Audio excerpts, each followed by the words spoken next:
how India has combined deals and diplomacy. Why the coming new time is about new world order with heightened South-South cooperation. Why India needs this and so does the global South.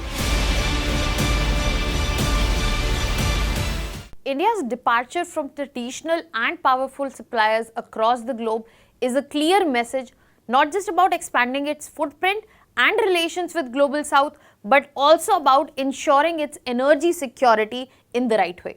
Hello everyone, welcome to Vajiram and Ravi's Flash News. My name is Shubhangi Singh and today we are going to understand this emerging pattern where the deals, trade and ties with global South and India are increasing. What are the reasons behind it and what are the challenges as well?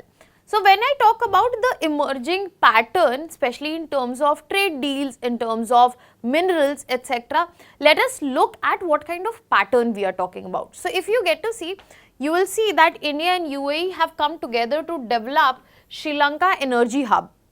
Furthermore, in another news, you will also find that India is further looking to stabilize their supply of critical minerals from Latin America. Other than that, there has been news how there has been a project, LNG project in Mozambique, and then we also have a project with Brazil where the first Indian project which will be listed with MSP. Now, all of this is clearly highlighting that if you look at ventures, new stakes, new deals, they are concentrating, especially India is concentrating towards the global South.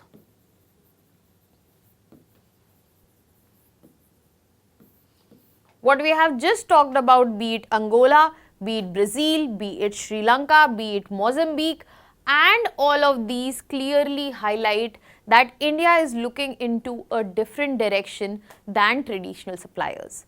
And what exactly is the new emerging pattern? Let us try to understand that. So when we are talking about the new emerging pattern, the first thing that I am sure you all would have gathered by now is that we are focusing on diversification of sources. We don't want to put all our eggs in one basket, and this is when we are also moving away from traditional suppliers, because traditional suppliers जो है वहाँ पे देखा गया है कि same sources को use करते हैं as tools in diplomacy, as tools for distortion, be it US, be it China, be it any other powerful player that is around. So यहाँ पे focus किस चीज़ पे? The focus is on making sure that the weaponization of sources is not there and we are keeping our options open so that there is limited supply shocks that we get. So we are not only departing from traditional players, we are diversifying our sources and we are working on so that we are standing strong and there is certain amount of resilience that we can show to supply shocks. In this context, multiple examples we have seen. Another example you can add is the deal with Bolivia. You can talk about cobalt from Chile. All these show the fact simple that we don't want to buy things from one place. If we are buying things from one place, किसी दिन वो दुकान बंद हो गई तो हमारा सामान मिलना बंद हो जाएगा and we can't expose our economy to that kind of vulnerability. The second thing that we are focusing on is on a multi-pronged approach. Now when I say multi-pronged approach, I am not talking about in terms of sources. I am also talking about the kind of agreements that are being done. When we are looking at deals, at agreements, there are agreements where we have government to government agreements. There are private ventures which are present. There are free trade agreements which are being negotiated. The most recent one coming along from Latin America itself. Now the whole idea is to, again, not to put your eggs in one basket, not in just form of what you are buying, from where you are buying and how you are buying, to keeping diversity in all forms. Another thing that has been highlighted in this very pattern, if you were able to catch, is that how it is very much closely related to green transition. That maximum of these deals are focusing on India's renewable energy push, India's EV push, India's net zero goals. For example, when we are talking about lithium sourcing, especially from Latin America, it is all about domestic cell manufacturing in our country. So this also has a green transition linkage that is present in front of us. Another factor that comes in here is the South-South cooperation that you would have seen from the news itself, that India is focusing on the global South. Can you tell me in the comment section that what is this line called which divides the globe into global North and global South? Global South is a historic term which is used to bring together the countries which are comparatively less developed and seek to reform the global economic structures. Now, this division is not based on northern hemisphere or southern hemisphere. As you can see, when we are talking about global South, there are many countries, be it Mexico, be it China, there are certain countries from northern hemisphere as well. The whole idea of global South is that the less developed and the countries which are looking for reform across the global economic structure and transitioning from that. So India is especially focusing their energy on the global South. And the last important point here is that India wants an entry into the value chain, be it exploration, be it refining, be it manufacturing. India wants to be part of global supply chain and global value chain, where India also gets to be at an advantageous position. Not just that we are taking production from somewhere, but we are responsible for refining. For example, if you take Taiwan, Taiwan is responsible for 90% of world's semiconductors that are present. Even if the sources are not coming from Taiwan, sources are coming from other nations, the fabrication is happening there, and that is what gives an edge to Taiwan. So India wants to be part of the value chain, and this is the whole agenda that India is looking to enter with when we are talking about global South interaction that we have seen. So this is the emerging pattern where we are bringing deal and diplomacy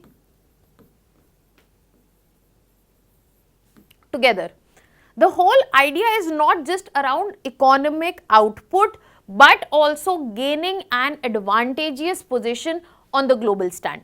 Now let us understand that why India needs to do this. What are the key reasons that this whole emerging pattern has come into the picture?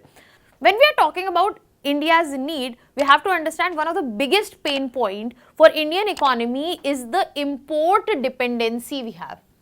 I am not just talking about fuel, where we have approximately more than 85% of dependency. There is dependency for critical minerals. There is dependency for EV technology. And in all of these cases for fuel, Middle East is going to use it as a geopolitical tool, weapon. Critical minerals, China. EV technology, whichever country holds the main game. Now, this is what India does not want. India wants to reduce the import dependency, and that can be only done in two ways. Either you produce on your own or you diversify your sources. So, the production immediately is not possible. That is why diversification of supply is very much required. So, India is clearly tapping into places where there can be a equal partnership, there can be mutual benefit as well. Another reason why India needs this is the simple fact that India is on a path of net zero, which it has promised by 2070. That requires growth of clean energy, electronic vehicles and renewables. That means if we want to work on these, we just do not need the manufacturing, production, but also the market. In order to facilitate that, India is looking into different directions, because cobalt, lithium, nickel, all of these minerals are important for these sectors. And that is why India is tapping into Latin America, Africa and other nations, because if we still depend on the traditional suppliers, the frequency of supply shocks could be higher, disruptions can be at the disposal of the suppliers, and we do not want that. The third and the most important point that comes along with the economic factors is the strategic as well as diplomatic value that India is trying to reap out of this particular position. India is focusing on not just South-South cooperation where they are talking about technology transfer, training, etc., but also coming as the leader representative of Global South, where India gets an enhancement on its global image, where it is partnering up with smaller nation, holding hands together, bringing them as equal partners and standing on world stage for giving this economic productivity that we have promised. So basically, India is focusing their diplomacy on goodwill that they will be having with the smaller nations, not on the great power competition that seems to be existing in the world order as of now. And this serves India in multiple ways. First, India seems to be a partner here where it is interested in mutual benefit, not a resource seeker. Second thing that comes out, that India is able to counter China's position, especially when we are talking about supply chains across the globe, where China has a lot of dominance when we talk about critical minerals, when we talk about EVs, when we talk about solars, etc. Third is that India is rising up as a development partner, which it needs to be seen, especially when it is trying to up its image. Fourth one, as we discussed, that India wants supply chain integration. It wants to move into forays such as refining, manufacturing, and be the hub of the sectors where the industries and the global supply, global demand is concentrated. In this way, again, it will serve both purposes, diplomatic goodwill with the partner nations as well as economic output that can be seen. But it is not as merry as it seems. The promises seem good, the dividends seem good, the output seems good, but there are key challenges that need to be understood and also addressed well in time if India actually wants to have the benefit of the deal and diplomacy game that it has started. So when we are talking about challenges in front of us, all these countries, be it Latin America, be it Africa, they have multiple regulatory as well as political risk. For example, Bolivia, Democratic Republic of Congo, they have political instability, they have resource nationalism issues. For example, the lithium nationalization debates that have started. There have been extreme mining protests that we have seen in Peru, which has disrupted the tourism that exists there, the copper shipments, etc. So there is a lot of political risks involved with multiple nations that we are conversating with about deals. Second, there will be multiple infrastructure and logistical hurdles that will be there.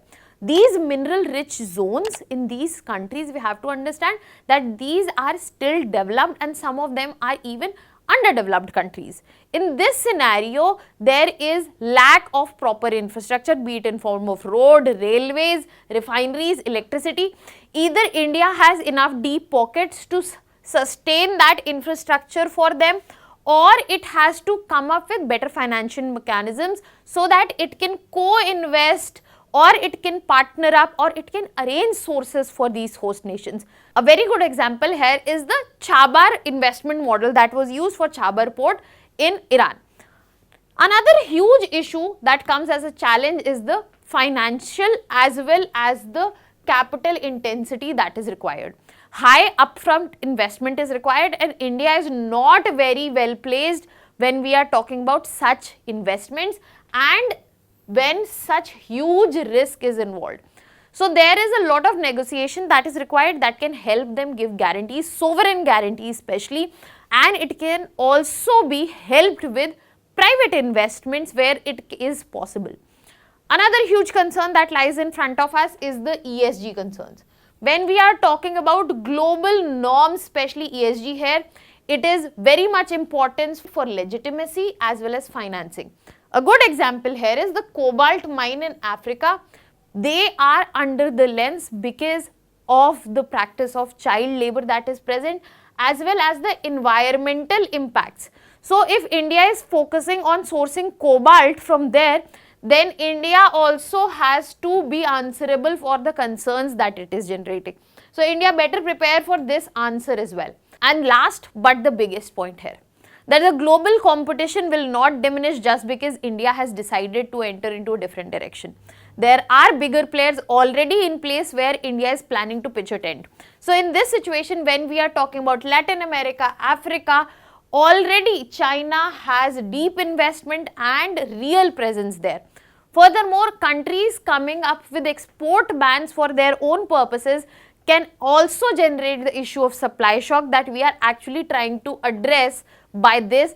It can also bring in the risk of supply weaponization that we are trying to address. So the whole thing that we are trying to address can also emerge in these places. So in order to be in a situation where we are protected, it is a good idea that we have long-term contracts, we have sovereign backed agreements, we have multilateral alliances, so that the kind of access that we are looking is actually given to us. Now moving to understand the final thing, that what is the geopolitical significance of whole of this move, that what India includes in deal, understood what is part of the diplomacy.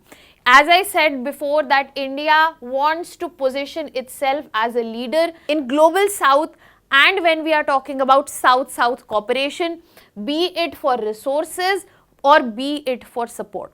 Furthermore, it is also India showing that we are here for the global energy transition that is required. We are going to show the path to the partners, to the host nation, that how it needs to be done. In all of these, the advantages that India gains, it will also have better bargaining power when we are talking about multilateral forums, which will be talking about climate change, trade negotiations, because India can show how better it is positioned, how well it is performing in this scenario. And also it will help to build the influence, be it in bigger forums like be it BRICS, G20, etc. So the whole idea is to make sure that we are getting economic benefits, at the same time we are using it to rise up to the stature of Vishwaguru. That was all from my side. Thank you so much.